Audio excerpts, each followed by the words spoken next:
Albinism is a rare congenital condition which affects an estimated 1 in 18 to 20,000 people. Those born with albinism have a lack of melanin, which is the chemical that creates pigment. So the more melanin you have, the darker your hair, skin and eyes will be. They neither have special powers nor disappear without any trace. They only have a different skin color and expect to be loved and respected. Every person, you get to know yourself from 6. So I got to know this is my condition when I was 6. I don't really know the exact age, but I just realized I'm different. Were you worried? A bit. But then what changed? I got to understand if this is me and this is the world you have to consult with. It wasn't a good feeling being a kid, and then I find myself different from other kids, even in school, in church, around the community. I ask myself, why am I like this? Why am I different? They have been made to believe that they are inferior. They are not part of the community. They are bad. People with albinism often face discrimination here at home and across the globe. They are used for cleansing our gods, our small gods and those things. A whole lot. They don't go to private on Fridays.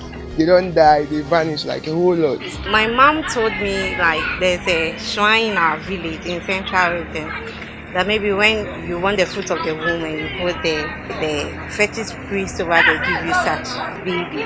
I also heard that in the afternoon when they come out they don't see very well, especially when the sun is very hot. What I know about them is some of them are a bit weird, like you can't really even have a conversation with them. Yeah, they act differently from normal people, and their hair color too. Even when the person is dark, you realize their hair color, and sometimes you see it from their eyes.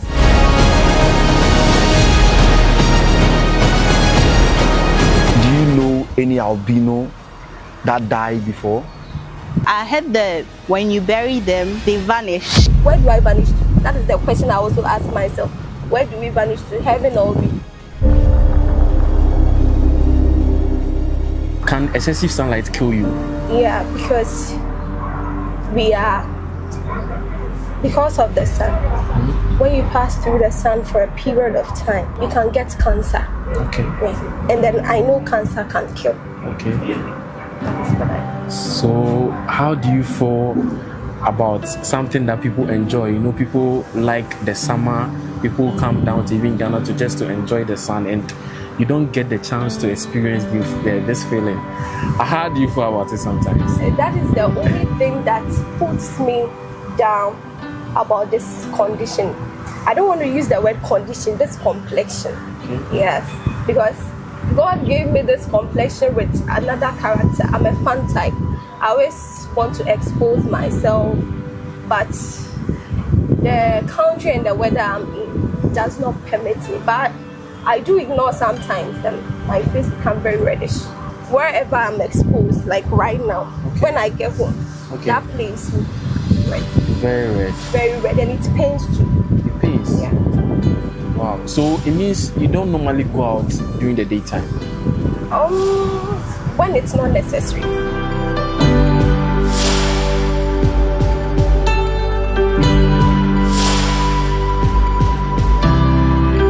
Imagine how difficult your life would be if excessive sunlight, something that most people enjoy, and something that even gives vitamin D, can cause your death.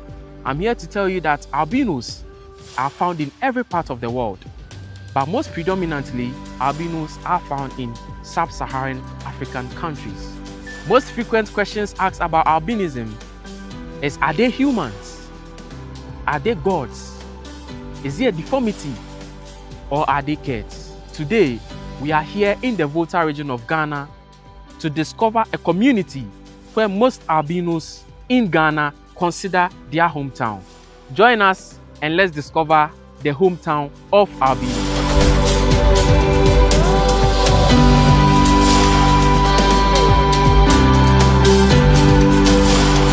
Alright guys, going to the village, right? We passed through a lot of towns. We passed through at Impoku, yes, that's where the Adome Bridge is, and we passed through Peki, Juapon, and we passed through a community called Have.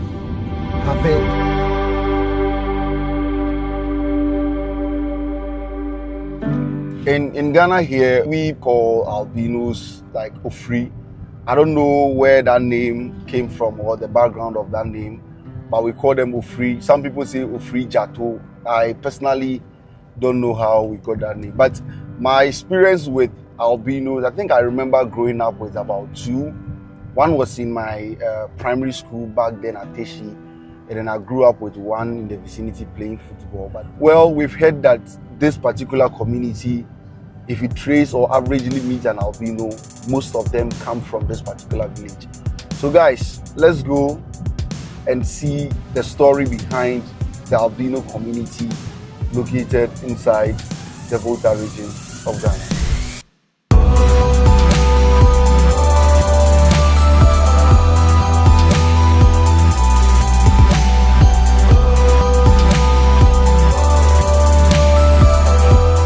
Guys, this is Sovie, the community that is known for albinos, or the hometown of most albinos. Let's get in, probably see what information we can gather. But so far the road looks very good. The whole place is calm, serene environment.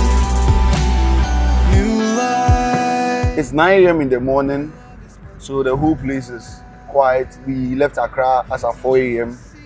to get here. So let's see probably who we can talk to, right?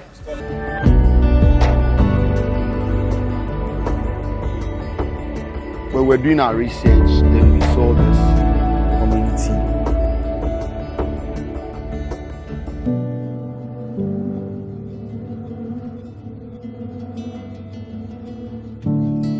When we got here, we met a man who has lived all his life with albinos. He has albinos as siblings, and this is what he had to say about albinos. So about the albinos, my father himself has given birth to 2 of them, which are males. And then my father's sister also gave birth to 2 of them. Alright guys, let me remind you, if you have any business or any product that you wish to push to a wider audience, Scanty Explores is the place for you. The number is on your screen. The email is also scantyexplores@gmail.com. Contact us and let us push your brand or your products to a wider audience. As we were growing up, I'm older than them a little bit. So when they give birth to them, normally when they are playing, you can hear some of them saying that they've left their things somewhere. And then even their children, normally they had to make tea for them, but they are here eating this local food. So sometimes you can hear them that if they are growing, they want to go back. That was their playing talks. Where they are coming from, nobody knows where they are coming from.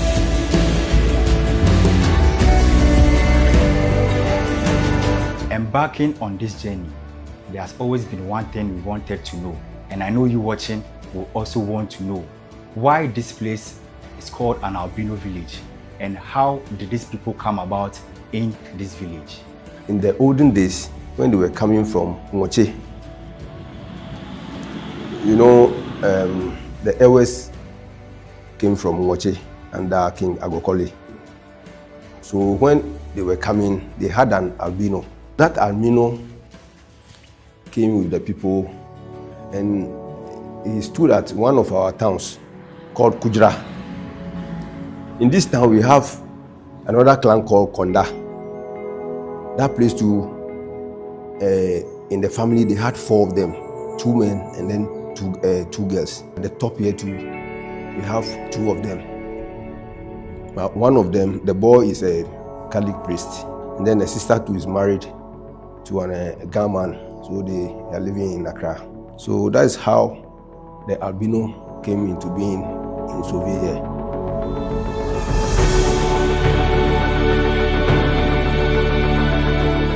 People say they walk around and they don't see posters of like an albino who is dead. People don't see that in town. This thing it's funny.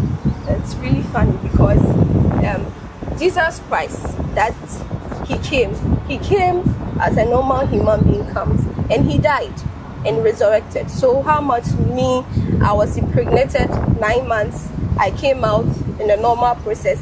So where do I vanish to? That is the question I also ask myself. where do we vanish to? Heaven or we? So I think you have to clear that misconception. You people don't die. You people don't. You die. You don't vanish. We don't vanish to anywhere. Where are we vanishing to? The problem is just that out of 100 people in a community, you see one albino. That is the problem. So it's hardly for you to see an albino poster.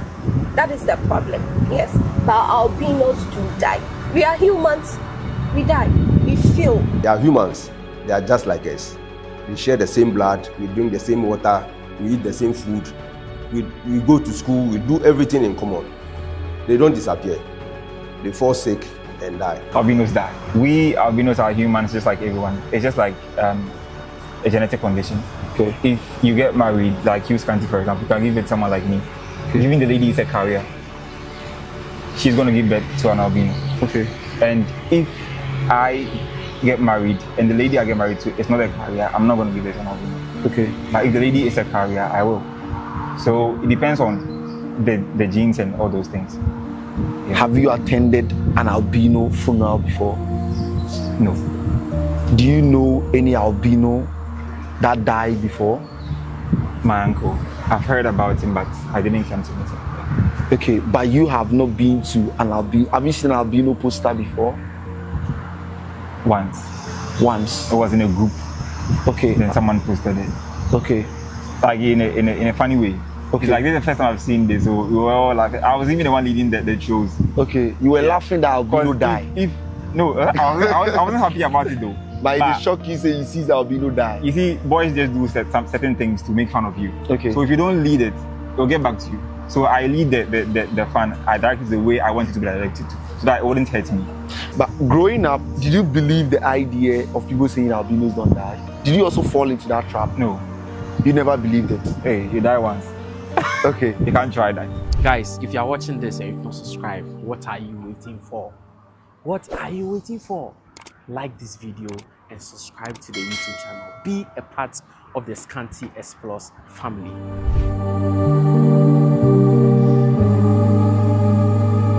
Would you believe in this society, albinos are not allowed to get closer to the chieftaincy role? In our community here, albinos don't go near the stool. Right now, my father is the chief linguist of this town, and he's giving birth to let's say 4 albinos. So when he's going to when the days come, like I consider that they are visiting the stool, when he's going there, he doesn't take them there. What will happen to the throne when the albino get there? Wow. That is my question for them. What is going to happen to the throne or the albino? You see, in like kinship, for example, if you have something that someone can make fun of, you wouldn't be allowed. Okay. So it's not like just albinos. It's if you have a deformity or something that can make someone somewhere say something that will affect the throne, you wouldn't be allowed. Okay. So me with my color and how we the society see you refer my color to, I can't. For someone might just throw something then. Yes. I heard there was one village albinos are not allowed to visit. There's a place albinos are not allowed to visit. Yeah. Where is that? It's in the northern region somewhere, but I didn't read much about it. You didn't read much about it? Yeah. But albinos are not allowed to visit the place because they think you guys are different. I think it all comes down to public education about this. Yeah. Another misconception that people say, do you use the washroom? Mondays to Fridays, Mondays to Sundays, every day, every time. Albinos don't go to washroom on Fridays. It's a lie. You poo on Fridays. We poo on the Fridays. Me, I always do my shit, especially on Fridays. I reserve. I keep them then. Fridays I go.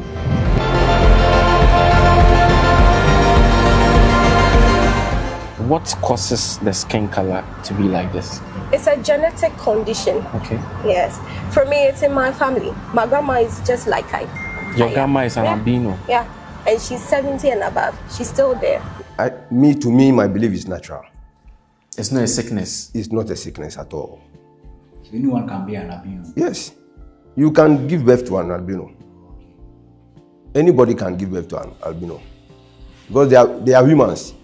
Even sometimes I learned they say some African country, where Tanzania, I think they say they slaughter them and eat them. It says back then albinos were being used as sacrifice. It's still there. Countries like Tanzania, yeah, people are still used as sacrifices.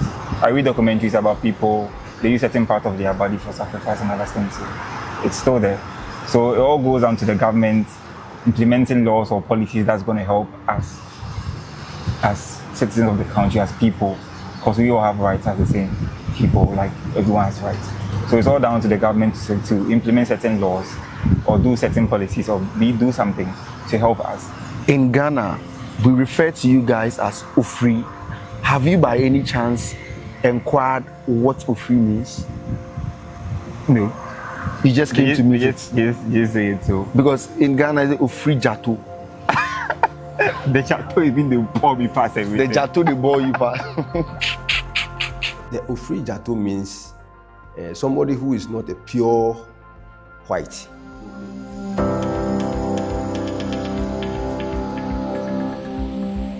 You know, people think albinos are cursed. Do you think you are cursed? Never. Rather, we are blessed. You are blessed. You are not cursed. Not at all. Why am I cursed? I see myself and then I count myself as a blessing, because when we go into a place right now, the attention I will catch, you're not going to catch it. Like, I see even that as a blessing for me. Wow. Yeah. That's a very powerful answer. Yeah.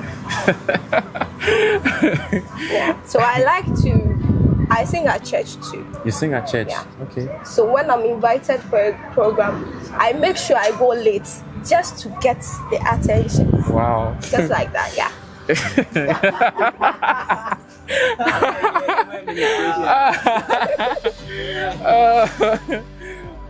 Okay.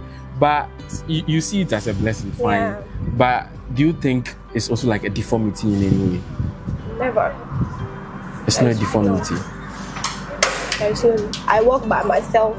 I do everything by myself. It's just the color complexion. Okay. There is no deformity. All right. But you know, one thing that I've heard about albino is that one thing people don't like is excessive sunlight. Apart from the sunlight that affects you, what are some of the other effects that the skin color has brought to you? My only problem is the sunlight and the sight. Your eyes. Yeah. So you don't have very good eyesight? Yeah. We don't see things from afar. Afar. Yeah. So when I was in school, I'm always close to the boy. There are eyes that I can see that sometimes if the sun is burning too much, they find it very, very difficult to see.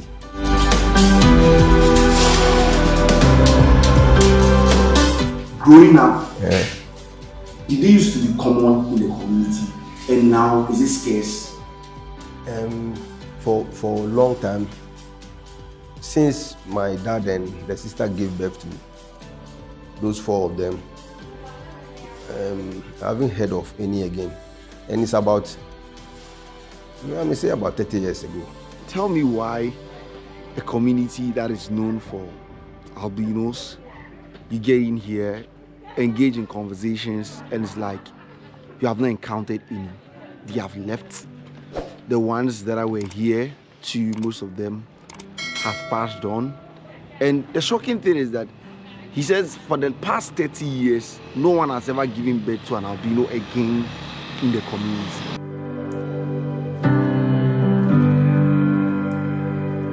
When you look at how there are dark people, there are fair people, are there differences in skin for the albinos too? Oh yeah, there are different. We have types of albinos. Yeah, we have those who are really white. Okay. Yes, and then we have those brown people, which they call them Ofri Koko. Ofri Koko. Yes, with that brownish hair. Oh, okay, yeah, true. They are all albinos. Okay. Yeah, and we have some of them with that black spots on their skins.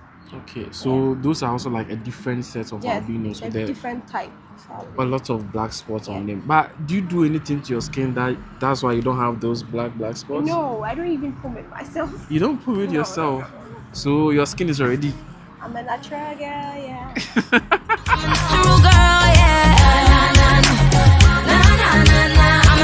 Are you like in a relationship? Are you married? Please, I'm not married. You are not married. Okay, so I want to ask, do boys approach you? Plenty. Really? Oh yeah. And when they do, what comes into your mind?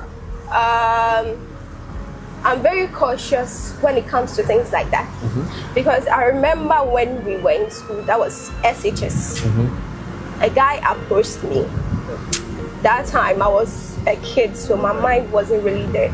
I later on heard that he said to someone he wasn't into me, but he wanted to see the difference between albinos and the other normal people.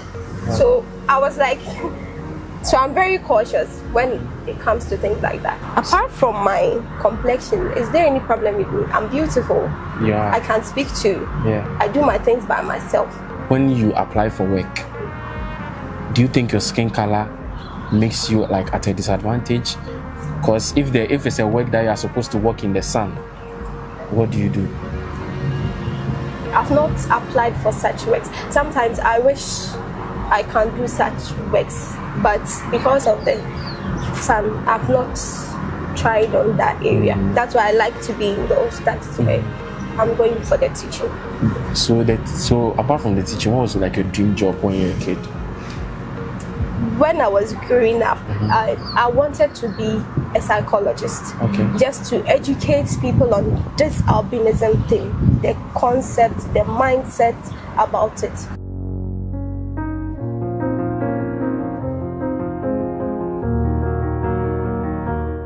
Have you faced a challenge with in the job market before because of your skin?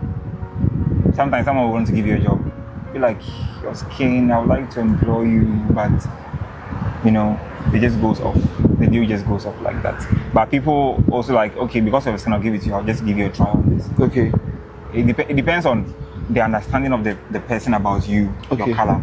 Yeah. So I think it all depends. Sometimes I get some favors from people just because of my color. Sometimes I get bounced just because of my color. So sometimes it goes 50-50. Because you are an albino, people can refuse to give you jobs. Or people will say they are not going to give you the job. It's like, because you are albino, I like to give you a job. Okay. I have realized that you are a content creator as well. Yeah. You create content, and I was speaking to you saying you do voiceovers. What inspired your content creation journey? We live in a world. One question that I hate is someone asking me, who are you? Okay. So I wanted to make a name for myself out there, where I get to a place. You wouldn't just ask me who. You just know who I am. Okay. So, and by content creating is where I can create a job for myself. Because in the world that I live in, it's difficult for someone to give you a job to do. Okay. Someone might just employ you. Oh, can you do the job? Your skin, I think you'll get sick. He really needs an employee, but for him to give you the job, he's scared or something. So you're like, oh, I'll get back to you. Then you'll never be called. So me being a content creator is a way to put myself on, to make something for myself, and a way to make every albino be proud of him or herself. Who is like you? My grandma is an albino, and then she had a brother who was an albino, and then unfortunately he died. Yes, so it's in the family. That is it. My sister that comes after me, she's also an albino. She's a student nurse at Tapa Midwifery and Nursing Training School. Are you the first albino in your family? Yeah. You are the first albino in your family. Is your mom an albino? No.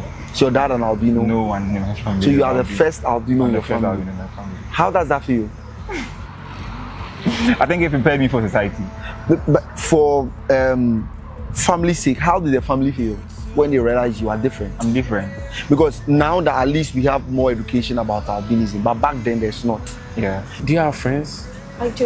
You have friends who are like normal, with a normal complexion? Most of my friends. Most of your friends are. But do you have albino friends? A lot.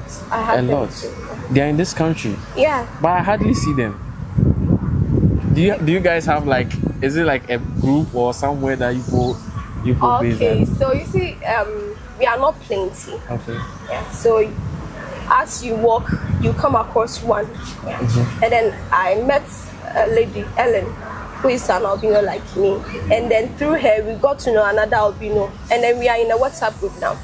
Oh, so there's like an albino WhatsApp group. Yeah, for us. That's fine.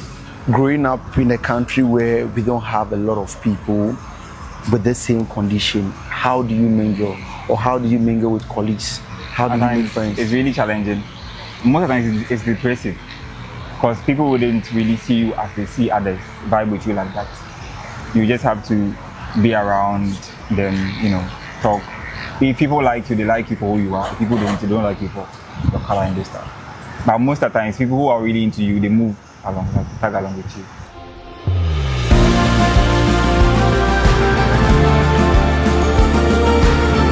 Have you had an embarrassing moment that at a point you are like, I hate the skin color? Have you had any experience like that? Yeah. What can you tell us about it? There was this, we went for a convention. Okay. I think with some friends. And when the car parked, we just got out. Everyone was like, everyone's looking at me, so I felt a bit shy. So I stayed in the car for whole 2 hours until the program was over and then we left. Wow. I couldn't get out. So you didn't come out of the vehicle? No. I just went back inside them. Do you sometimes cry? I used to. That was back in the days, but now I'm just over it. I'm used to everything. Like, yeah. I don't know how your family is like, but we've had stories where when people give birth and they realize that they are albinos, they tend to reject them. Yeah. Have you heard any story like that? Yeah. That someone gave birth and he's been rejected. Rejected. People are scared. For example, if you give birth like with someone, maybe the person be like, it's not my son or something. Okay. You get it, because it's not my color. It doesn't look like me or something. So it's very challenging for mothers and parents. People get to move along with it. People also don't have to just ignore it. Do albinos discriminate against each other? Some of us, some of the albinos. I remember I said this on Joy Prime when I went to SHS. I met an albino who was in Form 3. I was so happy and I excited that I met her, but she didn't honor me. Like, she wasn't happy. She didn't even recognize you? No. I'll leave my room to her room to sit on her bed. She will act like she hasn't even seen me. Wow. So it got to a time I just felt like I should live my life. She should live her life. But we do talk. You do talk? Yeah. Do you think that there are some things society should change? Yeah, a lot. When it comes to albinism? A lot. I think we as Ghanaians, or in Africa for example, we don't have the proper government structure to help albinism or people living with albinism, because I think there should be a whole public education on this to help people living like me, because there are people who don't really have courage to move around, talk about themselves, make friends and apply for jobs and all those stuff. So I think there should be a whole public education, and I think the government should have a bit, maybe like some funds or support for albinos, because we go through a lot. The life for us isn't normal as life for every single person. It's really different and difficult. So I think there's a part where the government comes in and help implement ways to help. I think society should change their perception that albinos don't do this. Albinos are restricted from this. The only thing that changes here is the skin complexion. That is all. Okay. The blood that runs through us is as red as any human being. So I think they should just get away with that perception and conception. The other day, after I went to Joy Prime and I came back, my grandma was like, when she was young, she was living with, I think, one of the Asante kings, Prempe also. She was living with them. But that time, she has heard that albinos don't go to the palace, they don't go to the shrine, we are from the rivers, but it's never like that. If you have the option not to be an albinism, would you change? No, there's nothing I will change about my color. The only thing I would like to change is people's perception about us. Apart from that, so you won't change with everything. No. Cool. What about you? Yeah, there's nothing I'm changing. There's nothing you're changing. You like it like that. Okay, guys, you heard it from them. And also, just one message for our audience. Kids born today who are albinos, what do you have to tell them if they are watching this content? I think being an albino is different. You are different and it makes you special. It makes every attention comes back to you. Yeah. So I think you should take advantage of that, make a positive use, and yeah, you're gonna make it. Okay, what about you? For me, I would say being albino is a blessing. Address the girls more. Yeah, my ladies. Yeah. Being albino as a lady is a blessing. And then I would advise for us not to make people use this condition to abuse us. We should believe in ourselves. We should love ourselves for who we are. And then I think if we love ourselves first, the love from other people will come. Because if you don't love yourself, there is no way somebody can love you. I'll also advise parents with children with albinism. We are all humans, so we need equal treatment as you give to other children. And then we are blessing. Yeah. A big blessing. Yeah.